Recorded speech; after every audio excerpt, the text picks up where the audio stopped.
Our truck is 2.5 years old and it blew up while we were backing up to hook it up to our dump trailer the other day. Well, let's see what went wrong. Our problem was our PSC steering ram, and specifically, it's one of the hydraulic hoses feeding the steering ram that blew while we were backing up the truck, and fluid sprayed everywhere because that sucker is high pressure. And we have power steering all over the bottom of the truck. Unfortunately, we couldn't drive it because of the steering line blowout. So we called PSC and they sent out the same day a replacement steering ram, new lines, connectors. So we're gonna get that swapped off so we can start driving the truck again.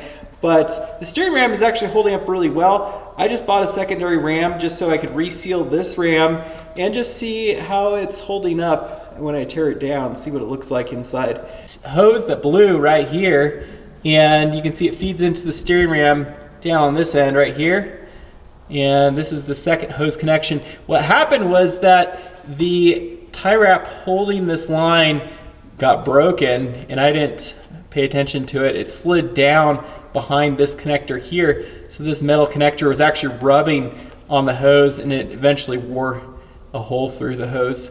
Rubbed a hole straight through it. Otherwise, the cable plate or the line placement has worked really well and no other issues. But that is a big problem when it comes to steering rams is line routing. Otherwise, let's take a look and see how this truck has held up for 2.5 years of hard use, and it's got just under 30,000 miles. If you haven't watched our previous videos, this is a 2020 F250 Super Duty. It has the 6.2 liter V8 engine under the hood, and I'll tell you, this engine has been flawless. Great workhorse engine. It has a 6-speed automatic transmission behind it. We've had no issues with the engine. It's a great runner and it's drama free. It's an awesome truck to own. The only issue we've had is the factory battery.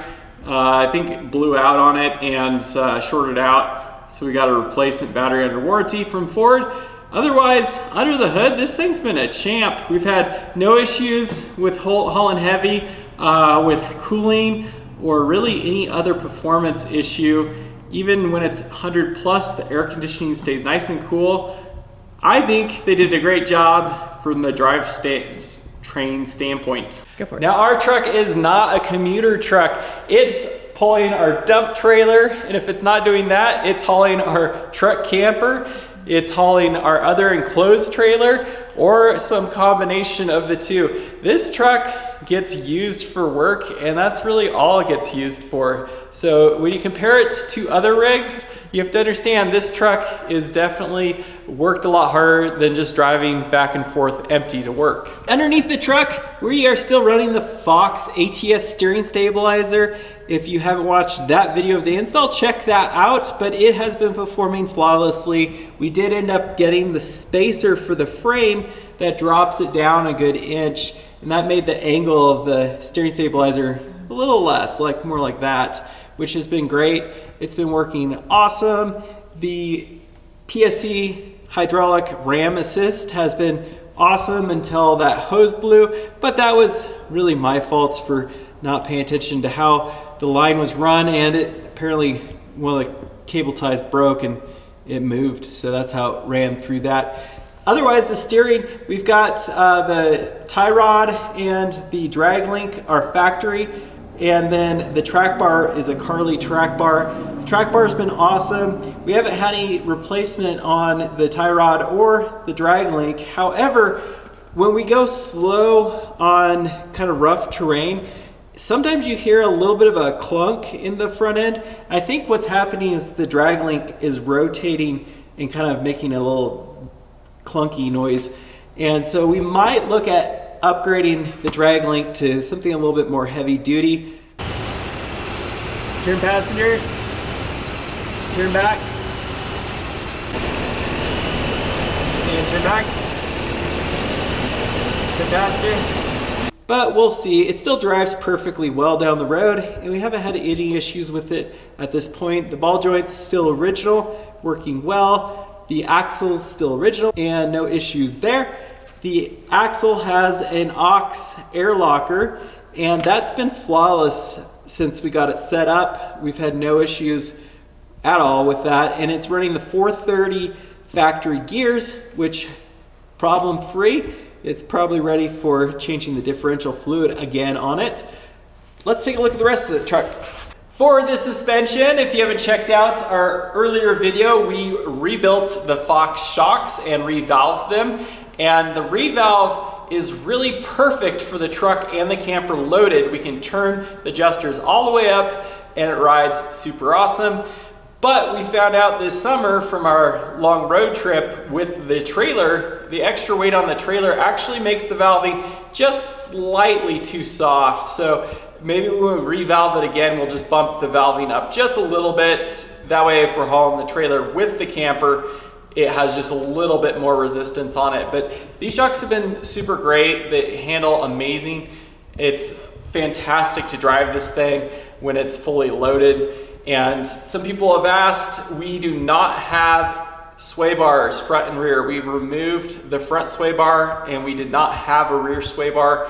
And with these shocks and the tuned coils and leaf springs for the weight of the truck, when it's loaded, it handles fantastic. It's very predictable, it's very controlled, on-road, off-road. It's fantastic. Update with the Yokohama XAT tires. We'll do another video specific to these when we replace these tires, which is probably coming up here. We're working on some alternative options, but these tires from a durability standpoint have been super awesome. We're still running the original set that we put on the truck when it was brand new. So it's pushing about 30,000 miles now on them. Now, the one complaint that we have with these tires is that they're cupping really badly at this point. So you can see the ground was dirty, and you can see where the tires actually making contact with the road is the light white spots, and you can see these tread blocks aren't even touching the ground when it's normally rolling, and it's only touching these spots on the tread block and not even all the way across in the center. So it's pretty badly crowned at this point and cupping pretty bad. We did rotate them again recently, but we're not sure if this tire has had an issue because of how much load we've been carrying with it, because often we're maxing out pretty much the full weight capacity of these tires. However, it could also be because we took it into the Ford dealer about 15,000 miles ago to have the oil changed and tires rotated, and they overinflated the tires from the 50 psi maximum to 80 psi, and we didn't check it for a couple weeks after, so we were running at 80 psi fully loaded, hauling trailers and whatnot, and it could have damaged the tire. We don't know for sure. It's been a little bit concerning because we aren't sure if the structural integrity has been compromised, but I mean, we've been running them pretty heavy and hard, and they keep working. The other problem we had this summer was that our windshield got broken. You can see there's a big old crack there. There was a big rock that fell off of the cliff that we were driving on this back road, and man, I thought that we had a tire blowout. It was that noisy, and it turns out it was our windshield, and it spider cracked all the way across it. We're still looking for who we are going to have replace the windshield, because I really don't like getting aftermarket windshields. But that's one thing that we do have to figure out here with this truck is the windshield. And this is the first rock chip that we've gotten on it, and it certainly isn't a standard rock chip. Now on the inside of the truck, we ordered this truck as what people consider stripped down. So it has vinyl flooring and it has vinyl seats. And the vinyl flooring has been awesome. It's so much better than carpet because you can just wipe it out. And then we have floor liners that cover the vinyl flooring. And these have been really good to have because it protects the vinyl flooring from your footwear, because you would wear through the vinyl flooring without a good floor liner. The seats are fantastic. I don't know why more people on these trucks don't have vinyl seats, because it has all the advantages of leather, but none of the upkeep, maintenance, and it feels really nice. It's not the vinyl of 20 years past that was very hard, and this feels amazing, and it wears super great. It's easy to clean, and we've had no issues with it. There's really no wear showing on either seat. It's pretty fantastic. The interior holdup has been awesome. I have heard some people complaining about the Super Cab, getting some creaks and noises and rattles and that sort of thing. We haven't had any issues with that. All of the trim panels have been tight. There's no obnoxious noises as we go off-roading. I give it a thumbs up with durability from an interior and quality standpoint. It's totally on par with the current generation Toyota stuff, and it's fantastic. The layout is really good, and the features, especially with auxiliary switches up there for wiring in electronics, so nice to be able to just connect it all up to your factory wiring harness. We added lights and whatnot to the bumper and to the back, and we use it for operator air compressors, and man, they just work super great. So super happy with this truck. I think if we were gonna order this truck again, it would literally be the exact same specifications as what we currently have. We like it that much, which that's saying something, because I've owned easily over 70 vehicles. And I rarely keep a car more than a year or two maximum. And this truck is going to be 3 years old by another 6 months. And I still love this truck, which is pretty amazing. And it works so well that at this point, we really don't have any plans on changing it out. The truck has standard halogen headlights from the factory, and they are terrible. It's probably one of the biggest complaints we had with the truck, is just the lights were really poor on it. Now, we added this rough country 40-inch light bar to the truck when it was brand new, and this produces a huge amount of light, and especially for the money, it's pretty amazing value, but you can't really run it on the road, and the light beam pattern isn't a very precise one because it's pretty cheap. So we went with these Baja Design lights, and I did a video on these lights, so you can check that out. But these driving lights are amazing. We wire them to the auxiliary switch when we have the switch on, and we hit the brakes. These come on, and it allows us to turn them on and off really easy, just with the normal standard headlight switch. And they are amazing on the back roads, light up everything. These tiny lights put out more light and better light than this massive light bar. So it just goes to show quality lights versus cheap lights, you do get a fair bit more. These amber fog lights are fantastic as well, and they're SAE, so you can just run them all the time. Now, a few other things that we have is this Smitty built XO2 12,000 pound winch with synthetic line. And this thing's been a champ.